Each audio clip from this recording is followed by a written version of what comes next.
Like Terras, you is a lie.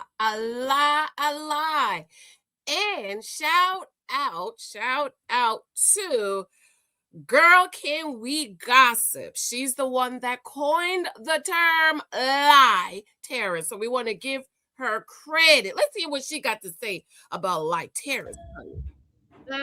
Hey, boo. Hey, boo. Oh, it's your good gossiping girlfriend, Nick here. Hey, Nick. I'm back. If you are new to the channel, I want to welcome you to the good girlfriend group chat. Join us on the couch at the round table. Yeah. And let's get into more of this Terras Whitfield tea. Yeah. Hey, boos. Welcome to So this is Girl Can We Gossip. I'm gonna play this off the screen. She coined the term lie, L-I-E, lie Terras. Okay, so we want to give her credit, and whenever I use that term, I try to always remember to give her credit. So go on over to Girl Can We Gossip. Y'all should hear what she says though, because I it's not gossip like gossip. I know people's like, gossip girl. But go on over to her channel, subscribe to her channel, and say, hey, girl, cousin Janie sent me. We want to give her some love and give her some support and subscribe. Leave a comment for her. Sometimes when you comment, it doesn't stay. So if you sometimes you subscribe, it doesn't stay. But if you comment, it will stay. So go on over and show her some love and support. Let's listen to what she's gonna say about like Terras, honey. Okay, let's listen to what she has to say. Be sure to subscribe, thumbs up. I miss you guys. Thank you for your love and support. Be sure to subscribe. I want to remind you the last week of Is Here Wolf in She's Clothing is this week. It's this week, this Saturday. Go ahead and subscribe below, and the link is below where you can sign up. Okay, I'm also thinking about doing a 101 things I'm not buying in 2026, but I'm not sure yet. I'll let you know. So let's listen to what Nick has to say about like Terras, okay? You are the unadulterated king of the Pygmesha tribe. What? You are the king of Pygmeshas. What? Because he shifty, crafty, conniving, cunning con man. Jesus. Con man. Yes, girl. That has and can convince his new bride. Of 4 weeks now. 4 weeks. To not revel and bask in what should be newlywed bliss. Jesus. Matter of fact, this man had cracked the whip, and he has her ass out here on a promo tour, pushing and peddling more of his toxic nonsense on being a student of love. Now, okay, for all my married folks out there, how long was your honeymoon? I'm gonna say average, my honeymoon. A good honeymoon lasts maybe about a week. You were in. Girl, I'm still on my honeymoon. What? Yes, girl, I'm still on my honeymoon. It's gonna be 13 years. Can you imagine? I've been married 13 years this year. We are on a perpetual honeymoon. Bishop Rice should say, don't ever let your honeymoon end. Your marriage should be a honeymoon. But I get what you mean, girl. Mine was about 2 weeks. It was about 2 weeks.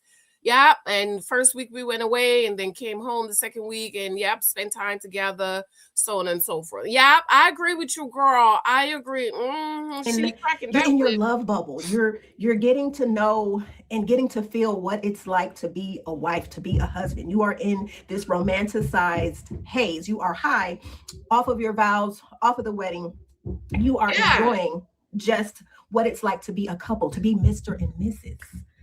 This couple, fresh off of their honeymoon, has not had a chance to revel in what it's like to be Mr.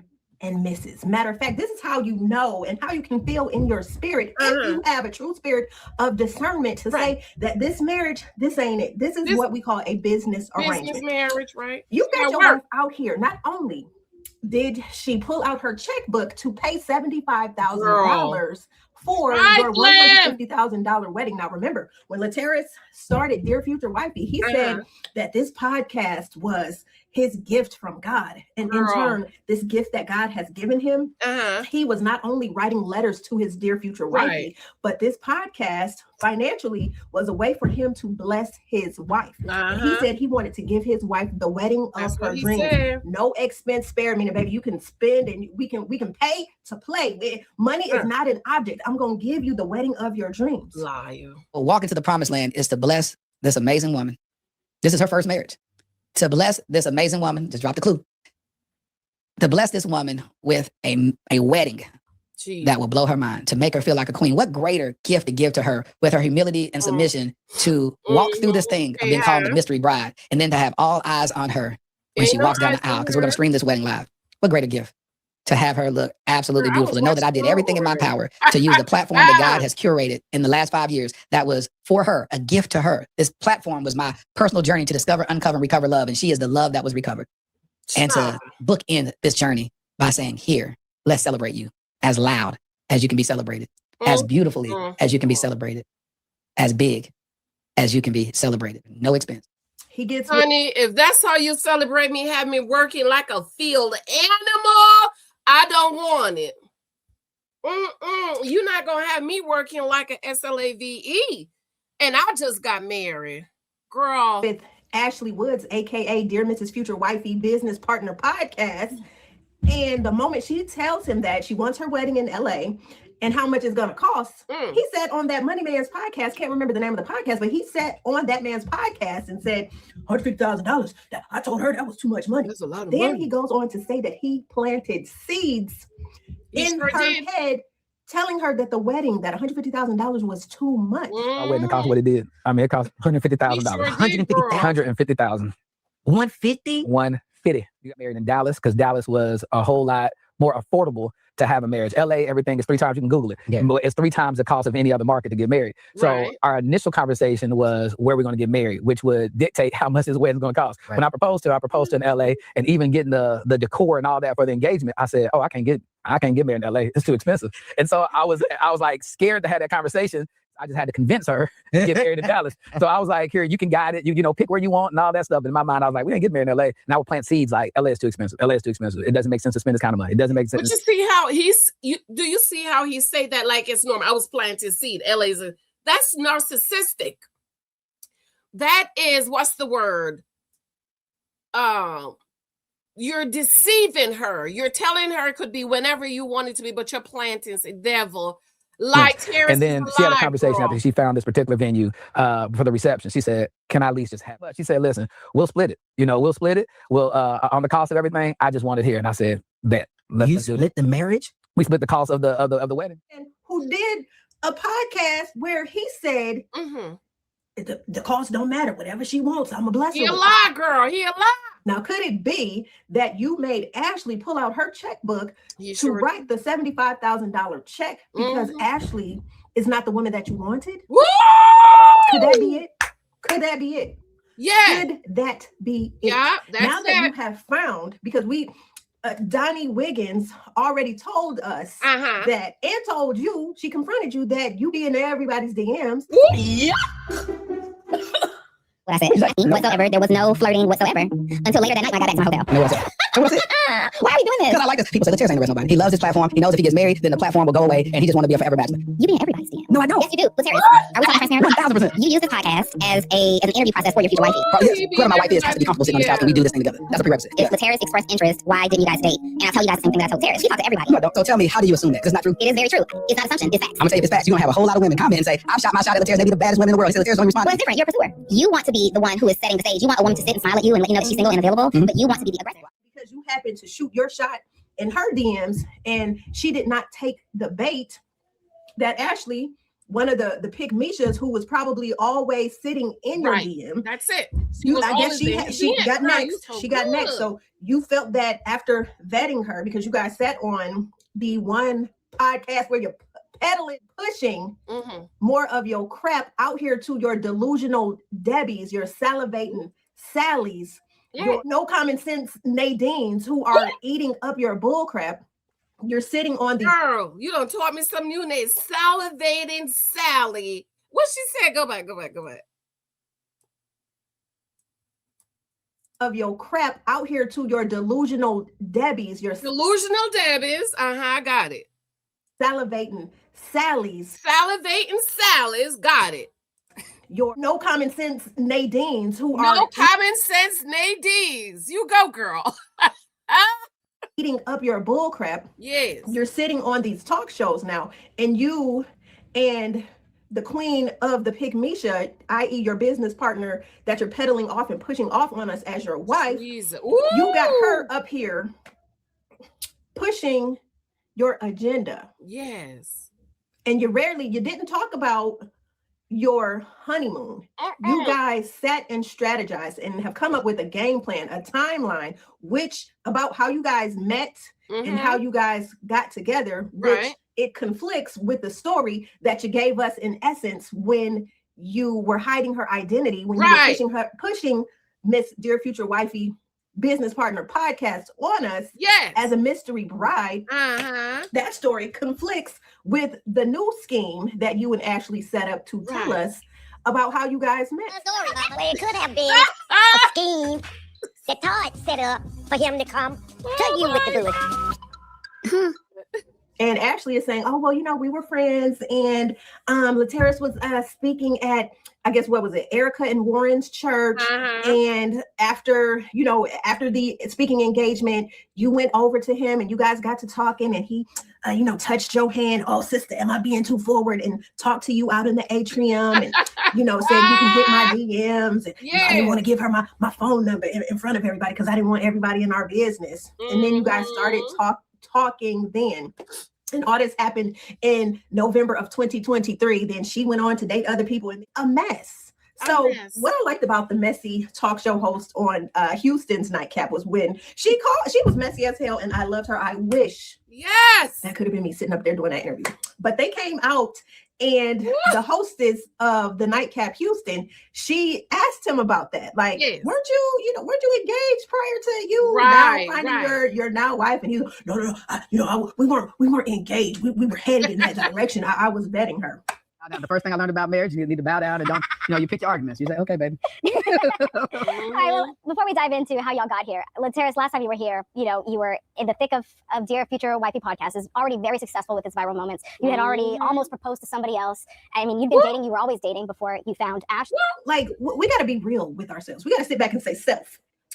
Oh my God. If I'm in a situation, who should I seek advice from? Should I seek advice from a man who has openly admitted that he was married once, got married? I was young, my first marriage, I was real young. And remember how he openly admitted that when he was married, that him and his married homeboys at the time used to talk and say, well, man, you ain't never had that itch where you needed to cheat on your wife and stuff like that. You ain't never worn these shoes. And so the Terras, I would never do that. I would never cheat on my wife. And this one homeboy said something like, well, when you find yourself in this boat, we can revisit this conversation. I'm basically paraphrasing what happened, but y'all picking up what I'm trying to put down.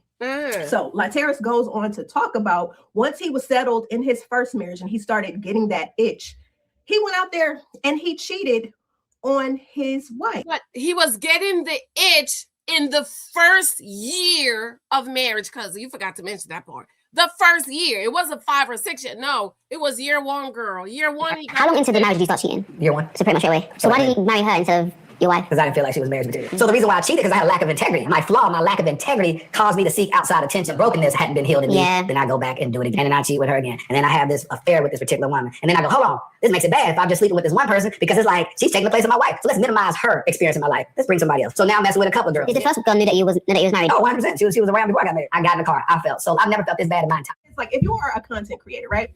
We are out here. You're out here looking for your niche audience. When you are searching for your niche audience, you are looking for people that have a pain point. Right. And so when you tap into that niche, your job is to be able to fix that pain point and give them something that they are salivating for. Right. That's good. So Terras has used his life, his fornicating, cheating life, as a case study to tap into a niche for desperate women looking for a husband. Oh, you're preaching. The only thing is, this man is not the one who should be sending the message to single salivating Susies who are looking for a husband. If you sat and watched his podcast, I'm gonna say this: not all the men of God that he brings on his podcast are full of crap. There are a lot of men of God who sit on his podcast with their wives, and you can see the love and you can see the passion. You can see it emanating from their spirits, from their souls. You can look at these men, and as they speak and talk about their wives, the way that they look at their wives while they're sitting on his couch, you can really surmise and say, yeah, damn, that brother loves his wife. That man loves that woman's dirty drawers. That's the conclusion that you can come to when watching some of these interviews that he does with these couples. Then on the flip side, when you watch interviews like the Steeles, where Mrs. Steele sat there and said that God gave her the strength and the courage. Now I'm paraphrasing. That's the devil. That God gave her the strength and the courage and the wherewithal to iron her husband's clothes and get him prepared to go out on a date with his side piece. God prepared her for that. You know, so single women, single saved, sanctified, filled with the Holy Ghost women are actually thinking that Terras Whitfield is someone that they should be taking advice from when he sits here and he keys like a girl with these husbands who sit up here and go through these embarrassment rituals talking about their wives. He sits up here, and if you don't believe me, I'm going to post some of these videos right here. I showed her. I was still walking according to my preference. I was just about to go. I'm like light-skinned, long hair, petite models, When I met him, he told me, you're my starter, but I got other ones on the bench. And I met her. She was 175. Yeah. Like I said, I'm used to 125 too. Yeah. She 5'6", 175, and she was the wrong color. Right. That part. So I'm like, man, my God, you messing up my whole flow. It's 1991. So we know there was a God thing, but So you tell me. So what made you keep coming back to her? She's not your preference. She lived down the street. I would always feed him. So you said convenience? Always very much. available. All my other girlfriends lived 30 minutes away. She lived about 3 minutes away. This is getting worse and worse. Worse and worse. But I would always feed you. She would feed me. He always had me already. Oh man, listen. I said, when you got to feed him. And she would give me money. She worked at Lane Bryant. I'm like, this is normal. Where this man invites these couples on his couch. Oh my God, that poor and has them laughing and kikiing about how they did not like their wives. Oh, girl. All right. Because I said, I want y'all to go over to her channel and watch the rest of this video. I'm gonna leave a comment on her channel because she doesn't have a super sticker. So I'm gonna make sure I give her an orphan for this video. Go over to girl GURL. Can we gossip? Show her some love, support. Tell her cousin Jen sent you. And remember, whenever you say Terras, you want to remember that girl. Can we gossip? That is her term that she coined. I'm mad I didn't think about it first. Because, girl, you need to put that on a t-shirt. Beware of Terras. I love you, cousin. Thank you for your love and support. Be sure to subscribe to 3 Types of Guys. Is available on Amazon. I think it's still on sale. Be sure to go back and leave a glowing 5-star review for me. I love you. Bye, guys.